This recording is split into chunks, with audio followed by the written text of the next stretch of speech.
sanadihii 2015 waxay ahaayeen kuwii dadka ugu badan magaalada ay ku dhinteen ayna ku barakaceen sababo la xiriira dagaaladii magaalada ka dhacay. magaaladu way kala xirantay oo waxay noqotay meel dariiqyada ay ciido iyo dhagaxaan ku kala xiran yihiin.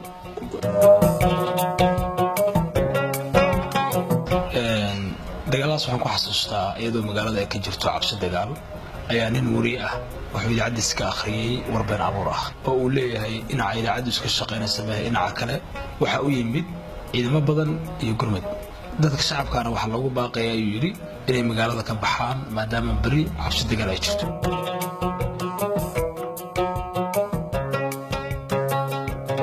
annagoo dhibtaas ka duulayna ayaan bishii Oktoobar sanadkii 2017 annagoo ah dhalinyarada agaasimayaasha idaacadaha ku yaala Gaalkacyo waxaan u midownay inaan ammaanka magaalada muhiimada siino oo aanan dagaalada bomboonin.